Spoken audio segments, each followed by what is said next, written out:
Make sure you guys hit the subscribe button if you guys are enjoying the content that we're throwing up. And make sure you guys hit the like button if you enjoy the video. And yeah, let's begin.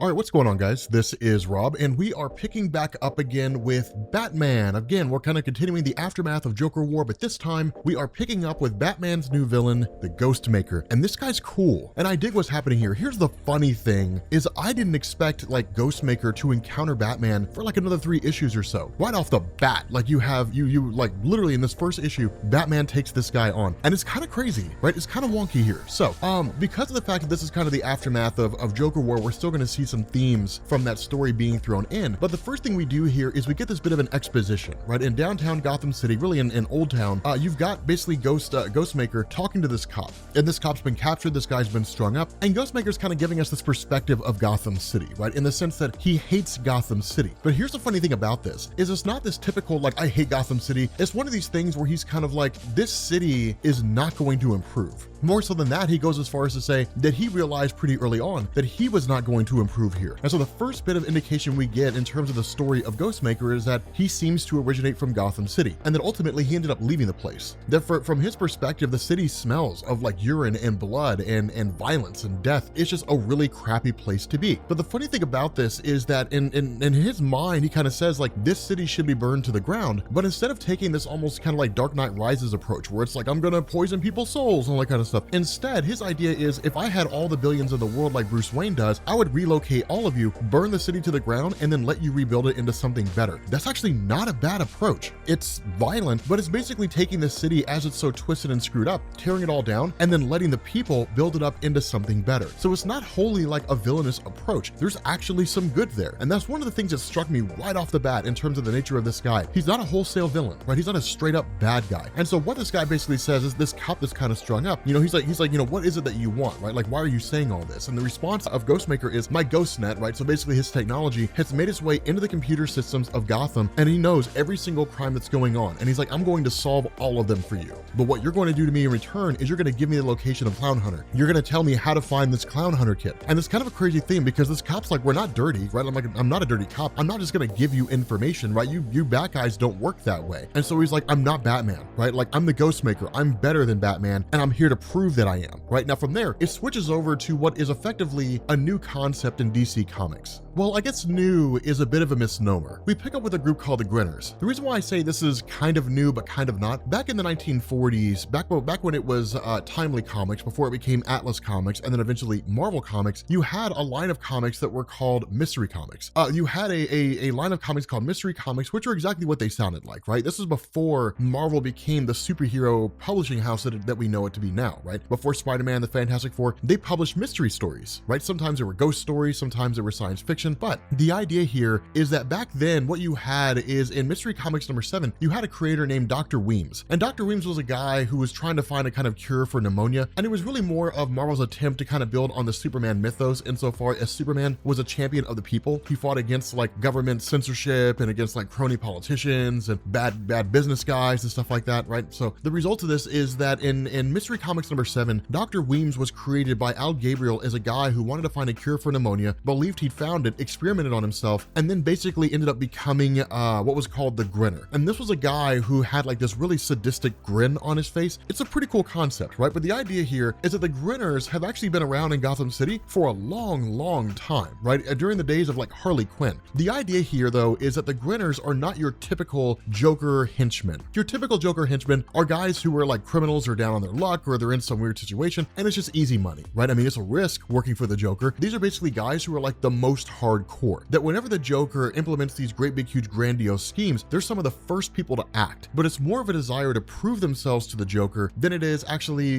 being Joker henchmen per se. Now, for the most part, the Joker doesn't really seem to mind their actions, because what they do falls part and parcel with his plan. But these are the most diehard of the diehard, right? These are the most extreme guys. And whenever the Joker isn't really doing anything, whenever he doesn't really have a major plan, they're basically lying low. And that's kind of what's been going on here, is these guys are effectively lying low. Now, this information information is given to Batman by virtue of Oracle, Barbara Gordon. And one of the things Tynion does is he says, like, right off the bat, she's not going to stay in this role full time. She's going to be bouncing back and forth between Oracle and Batgirl. Now, for those of you guys who are not familiar with the Batman mythos, if you are familiar with this, bear with me for the next minute or two. For those of you guys who are not familiar with this, in the aftermath of the Killing Joke, with Barbara Gordon being shot and paralyzed and no longer being allowed to operate as Batgirl, this all kind of tied into the events of like Crisis on Infinite Earths, right? So kind of distilling the Batman mythos down to a more singular story that focused on Batman himself. And so for her part, Barbara Gordon was really sort of consolidated down and simply just became an information broker. Now this went from the 80s into the 90s, and then eventually she returned back to being Batgirl again. But there are a lot of people who look at the character of Oracle and see her as probably the best version of Barbara Gordon, because she played a far more prominent role in DC Comics than she did as Batgirl. Basically, the information that's given to Batman is this is one of the safe houses of the Grinners, and that for the most part, nothing really seems to be going on here, right? There's some that are playing pool, there's some that are chilling at the bar, that are playing cards, just kind of staying low key until things pop off. But the other thing about this is that this is about the Clown Hunter kid. You guys remember him from Joker War? He was this kid that had enough. The Joker doing all the stuff that he was doing and looking at Batman and seeing him as a guy who was only really ever a half measure, right? Like, well, you know, we got to keep them alive, even though we know they're going to kill people. We can't kill the villains because we don't kill. And so the results of that is that Clown Hunter stepped up and said, okay, if Batman's not going to kill villains, then I will. And so he basically went on this campaign and started killing all the clowns of the Joker everywhere he found them. And so what Batman's looking to do here is cut this kid off and basically say, okay, like I'm going to round these guys up and take them to jail before the kid can kill them, right? The problem is as soon as he gets in there, they're already dead. And they weren't killed by Clown Hunter. All these guys are already dead, right? And the reason why Barbara Gordon saw them playing pool or playing cards is because the video footage that she saw was on a constant loop. This all just one great big huge trap. This specifically is more of a message. And Batman sees a kind of face graffitied on the wall and then immediately tells Barbara Gordon, deactivate your computer systems, right? Shut it all down, maintain radio silence. I'll let you know what's going on when this is all over, right? So Batman just immediately cuts her off, you know, and that's when he tells her, like, this is a personal thing. And so from here, we jump back to what's basically explained as many years ago. What we end up doing is picking up in Dublin, and we have this guy named Tommy. It's either Tommy Tuvan or Tommy Tavani. I would say Tommy Tavani if he was Italian, but the guy looks like he's Irish, right? So Tommy Tuvan, it really, you know, whatever the case is, I mean, the guy's, you know, I assume he's Irish because, you know, he's in Ireland,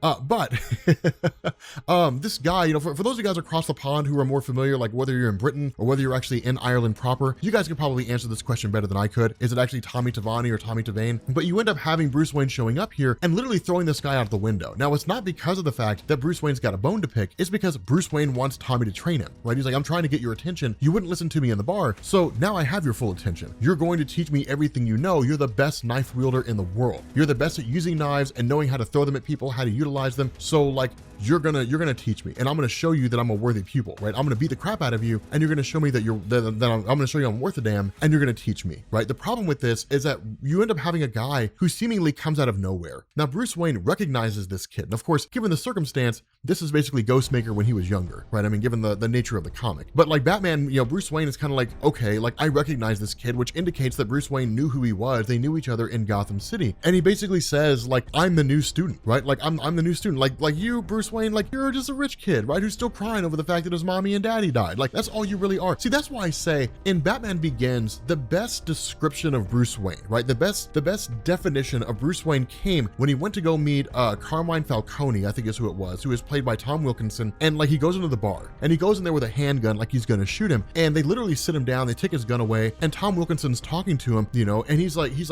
you're Bruce Wayne, right? You're the Prince of Gotham. You'd have to go 1,000 miles to find someone who doesn't know your name, right? Like you've never tasted desperate. You've never known what it meant to struggle, right? You think because your mommy and daddy got shot that you really understand what the darker nature of the world is like. Like you don't understand this world. You're just like a rich kid who lost his mom and dad. You don't know the first thing about this criminal underworld. But it's one of these things where like Ghostmaker really seems to kind of reiterate this message. You're going on a crusade, you want to become some great big huge superhero who can take on criminals because you feel like you really understand the criminal element because a criminal shot your mom and dad. No. I'm a person who really understands the base level of the the world. Now, again, we don't really know much about Ghostmaker. We don't know if he's somebody like Thomas Elliot, right? Or if he's somebody who literally is just from like the worst part of Gotham and somehow knew Bruce Wayne in their past, but is like lived in just the struggle and strife that comes with being in Gotham City, right? Just the lowest of the low, right? Living down in the lower class of society in the worst way. But what you end up getting is basically these two guys who are essentially fighting each other, right? Like this guy, Ghostmaker says, look, if you want him to train you, you're gonna have to go through me because I'm already a student. So let's get this on. And when they get into an initial scuffle, right off the bat, Bruce Wayne is completely outclassed. And that's kind of the crazy thing here is like, he's literally like, you're still too slow, right? You're still not fast enough to keep up with me. And so it really seems to lend credence to the idea that Ghostmaker really is just a better fighter than Bruce Wayne across the board. That's kind of the crazy thing here. So what we end up doing is switching back to the modern day, right? Switching back to the present day. You've got Harley Quinn meeting with a landlord, right? And she's like, I want to rent this apartment. And he's like, no, you're not a reasonable human being. Like you're Harley Quinn.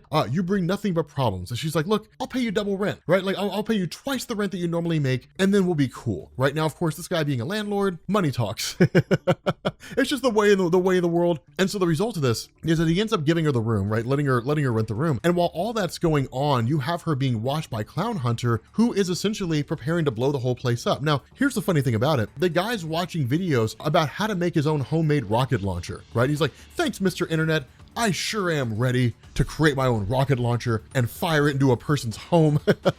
That's a little extreme, but he's literally learning from the internet. The problem with this is that he's basically met by the arrival of Ghostmaker. And Ghostmaker is like, we're gonna kill this kid right off the bat. And that's kind of the crazy thing is that like when this kid's talking to him, he's like, I'm not really sure that I like you, and he's like, well, I'm sure that's a good thing, right? Like you really shouldn't like me because in a minute, I'm gonna kill you, right? Like, here in Gotham City, Batman is in the business of like taking criminals and putting them in jail and hoping they stay there. And then like, when they get out, rounding them back up again. The Batman looks around and says, it's not my job to keep them in jail. That's the criminal justice system's job. And yes, the criminal justice system is flawed, but like it's their job to fix it, right? I'm just basically the dog catcher. It's not my place to change things. It's just my place to enforce things, right? But like at the end of the day, it's kind of like this guy's lazy, right? He's just a lazy superhero is all it is, right? I mean, if you have the ability to change things, then it's your job to change things. And if the criminal justice system doesn't work, well then as a self-appointed superhero in Gotham, because remember, it's not as though Gotham